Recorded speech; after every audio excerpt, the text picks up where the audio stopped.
Hey everyone, this is Mike from badmagicplayer.com, bringing you the first episode of our interview series.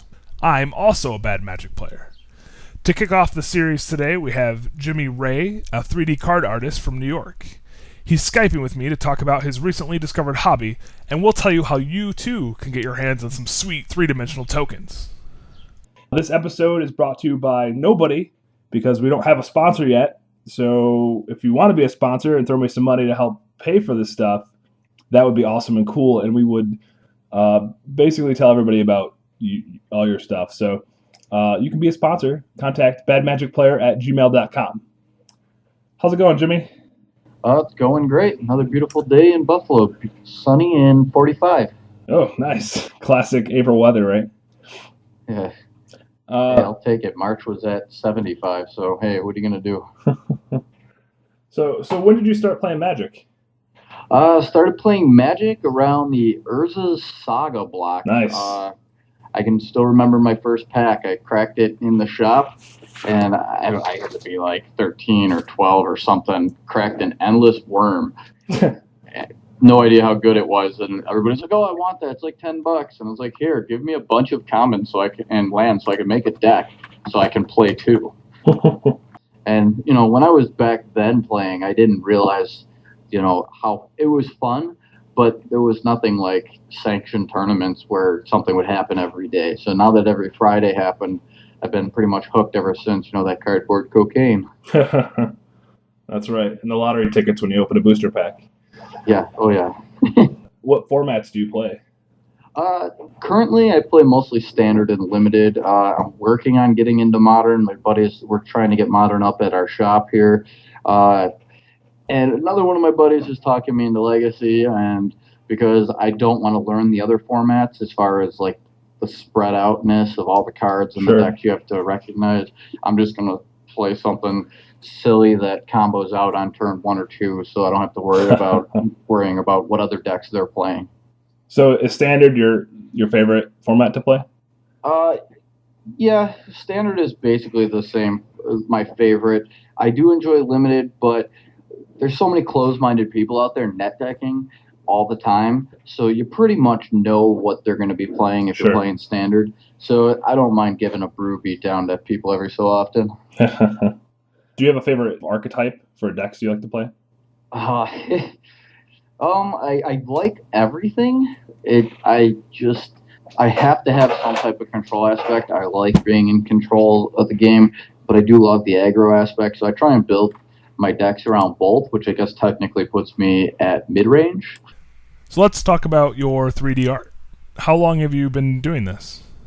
About a week before we went to the Star City in Cincinnati. We were looking through the different things that are going to be there. We've seen a bunch of 3D art, and I was like, wow, that's pretty neat. I wonder if I could do this. And my competitive nature kicked in, and I was like, okay, I'm going to sit down, and I'm going to figure this out. So went to Walmart, bought all the stuff, sat down, messed with it for about an hour and a half, and I was like, okay, give me an idea of a card to make. My buddy was playing mirror tokens at the time. He's like, well, try a mirror token. I want a Mouser mirror token. I was like, you got it. I'll put it together. So I screwed with it for a little bit, ended up coming up with the Mouser mirror token. And from then, when I posted that picture, my buddy was like, you are onto something here. You might want to keep making these because these things will definitely sell. And we went to the Cincinnati Star City Open, and sure enough, I was getting like $15 to $20 for Wow. each one of those things. Like, people were just trading me decent cards for just tokens. I was thrilled by it. So I came home and I started really hammering them out, and I taught a couple of my buddies how to make them. So now they're making stuff in the genres that they like. Like, I'm into certain types of cartoons and stuff, and they're into different stuff. So they were making stuff that interests them. I was making stuff that interests me, so that we could take it to the Grand Prix to show them off. That's pretty cool. And so when you say Mouser, you're talking about the Ninja Turtles robots? That's the one, the only. That's awesome. I think there was like a Mouser. Is that a boss in Super Mario 2 or something? Or maybe that's some other name I'm thinking of. But so how long does it take to make a 3D art card?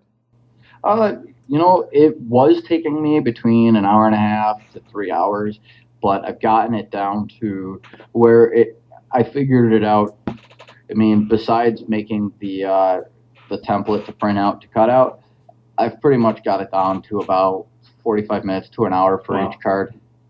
Does that change based on the difficulty of the card? Like Definitely, because not only the difficulty of the card, but how 3D I want to make it. Sure. Because each layer, to make it more and more 3D, I have to do more and more cutouts. So it all depends on basically how 3D I want to make it and how intricate the design is. Sure. Why don't you explain like the process you go through to make a card into 3D? Well, basically, I start with the picture on my computer. I'm like, okay, this is what I want. I have the measurements. I size it up so that I can fit it on the card and into the card exactly how I want it. And then I basically put all the pieces. I have to cut it off layer by layer. So each layer I want, I have to cut out a separate piece. And I print that up, and then I cut out those pieces. I trace those pieces, and I trace them enough times to give them the desired depth. So like a normal piece of cardstock would be probably between 3 and 4 layers deep. And then you color the sides so that it doesn't look all chintzy and weird looking with like the white edges. And essentially you just assemble it like a normal card. You cut out the border. It takes about 2 cards to make. You take the one backer piece, and you already printed out the background image you want, unless you're just going to use like another like full art land or something. And then you cut out the border for the token, and then you put all the stuff on there and position it the way you want. So how many copies of a card do you need to make one of those? It depends. If I'm actually going to do a art that's already out there, usually I'll stick to between 3 and 4. But I can go. It depends on how deep the image is going to be and how many layers I'm going to have on it. So I can usually do between 3 or 4 of the image. But if I'm going to print up something that is custom, which most people are going to want, something, that appeals to them, like an X-Men character or something of that nature, usually they go ahead and give me the picture, and I can do it with them not sending me any cards. You're kind of taking a mix of the actual art from the Magic the Gathering card, and then adding some of your own art, either from other sources or your own drawings. Yeah. I try and stay away from drawing. I'm too intricate in the things I like, and I can never draw anything that satisfies my interest. So I'm always like, oh, that's not good enough. That's not good enough, until I just totally screw up the whole image. So I stick to letting the artist do the art, and I just do the 3Ding. So what makes different cards more difficult to turn into 3D? Fingers. Fingers is one that definitely comes up quite a bit. Most of the pictures I have some sort of fingers on it if they're not closed hands. The Ninja Turtle ones were a pain in the rear end because the swords and the sai and Donatello's his staff and all that good stuff, small intricate lines that when you're pulling a razor across it, it tends to rip real easy. So you got to be real careful with those. But that's about the hardest part of it, is just not screwing it up, because you can always cover it up the lower layers with the higher layers when you screw something up. Do you generally just do tokens, or do you do 3D art of commander generals or anything like that? Yep, absolutely. I do commander generals. I stick to tokens because they're the easiest. I usually only make tokens if somebody either asks me, or if I need them for my own decks, or if somebody else needs them for their decks. The other thing I do is flip cards. I'm starting to work on. I've got a few ideas with like Delver with Spider-Man Peter Parker on the 2 sides, because that's cool. A lot of people are using the checklist cards. So if you have the flip card off to the side, you can play the checklist and then just sit the sweet card out on top, and that way it actually hits the battlefield and looks sweet. Is that essentially like a double, like twice the thickness of a regular 3D card, like you're doing both sides? Yeah, essentially it's double the thickness, and both sides are going to be 3D. I mean, I've got the couple of plans I've got worked out is going to be 3D on both sides, and there's a couple other transform cards like Huntmaster and stuff like that. The hard part is, spending $30 on a Huntmaster and then throwing a 3D on it and then trying to get rid of it for more than $30. So, especially if you need more than one. Do you have a favorite?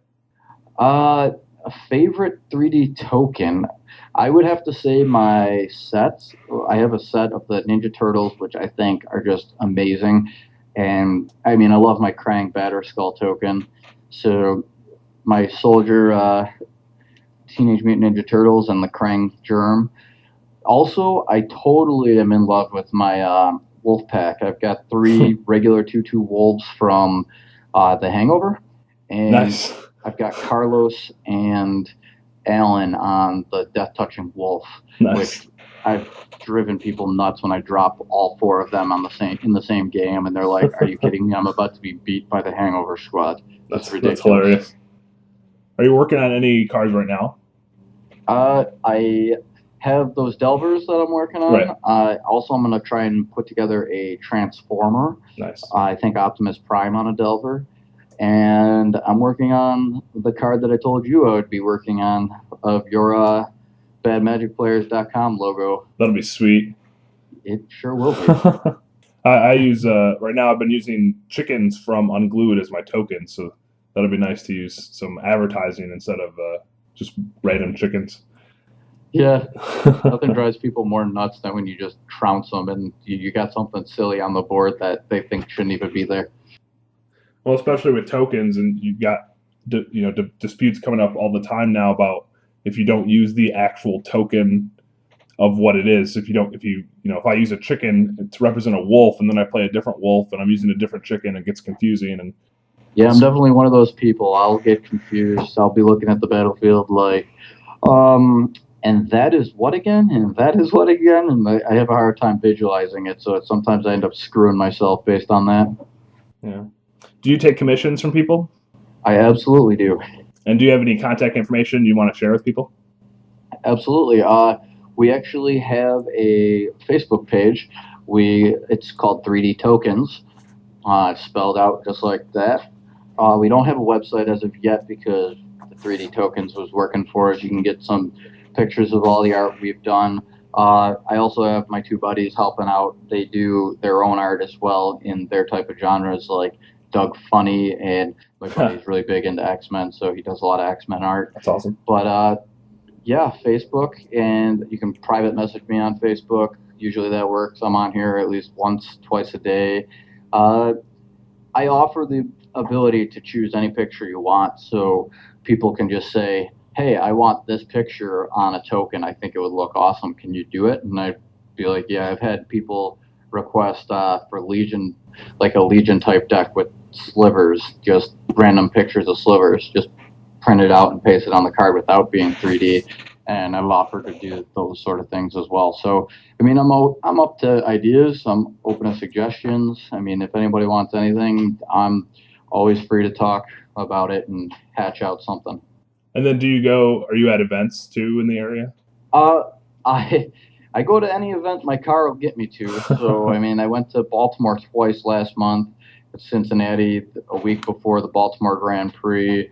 I've been hanging out down at the Erie Game Corps quite a bit with all the GPs they've been opening up in Rochester, New York, Buffalo, New York. I mean, I'll be at almost any event I'll be around the event. I probably won't be there doing tokens, but I'll have them with me to show off and, trade off if anybody wants them. So most of the work you do is someone emails you or contacts you, and then you just kind of do shipping and deal with that way? Yeah, basically. I mean, the 3D tokens aren't that bad. They can usually ship in a regular envelope and with, a plastic case in there for a couple extra cents. I throw a plastic case in there so they don't get bent or anything, but they're usually pretty stiff the way I build them, so you don't have to worry about it like folding in half or anything. Sounds good. Well, a couple minutes that we have left, let's get to the things people really want to know. What's the worst deck you've ever played? Worst deck I've ever played? I don't know. All my buddies say all my decks are bad. So I don't know. We'll go with the most recent one that I've been playing, which is my Junk Ramp. Everybody says it's terrible, which It's fine with me because I win with it. I don't have a problem getting into the top 4 at F&M every week. Last weekend, I topped 6th in F&M with 95 people. I'm going to GPT tomorrow. We'll see how I do, but I don't mind playing bad decks because most people aren't ready for them. Excellent. Can you recall the worst misplay you've ever made? Yeah. I was at that TCG player the weekend after the GP where we met, or the day after the GP we met, and I saw that I had lethal on the board. Didn't realize that his Dungeon Geist was a 5/5. He pretty much said, "Look, I think I've got it." And I'm like, "Well, I don't think you have it." And I swung with all of my little human devotees, if you will, and he blocked. And I'm like, "Okay, I'm gonna pump them all, and I'm gonna pump this one just enough to kill your Dungeon Geist." And he says, "It's a 5/5." I'm like, "It is a 5/5. Oh no!" So he got his turn back. He played a bunch of Spirit Captains, and he already had 2 Spirit Captains out there. That's how it was a 5/5, and I totally disregarded that, and he ended up beating me based on that. We went to a draw on that set, and that was the 3rd time I went to a time. The other 2 I won. This one I went to a draw, which ended up matching me against Blue-Black Control twice in a row. So the next Blue-Black Control, I beat him, no problem. And then the next one I came to is probably the worst misplay I've ever made. I surgically extracted something. I beat him game 1, surgically extracted something in game 2. I forgot what it was. Seeing that he had no counter spells in hand, was about to bring out the Titan Parade. Totally just about to start dropping Titans and say win. And he goes, when he handed me his deck, I looked through it, pulled the cards, handed it back to him. I expected him to shuffle, and I was getting so lost in the fact that I was playing against Blue-Black Control, I had to beat the time. And he never shuffled, never presented to cut. And then I go, I'm going to play a Titan. He goes, think twice, out of my graveyard, rips a Mana Leak off the top like a champ, and then plays Karn next turn, and it was pretty much downhill from there. And my buddies were all watching afterwards. They decided to tell me, "Hey, he never shuffled. He never stacked it." And I'm like, "Oh my god, I just lost that because I didn't pay attention to that stupid thing." It's always little things. Yeah.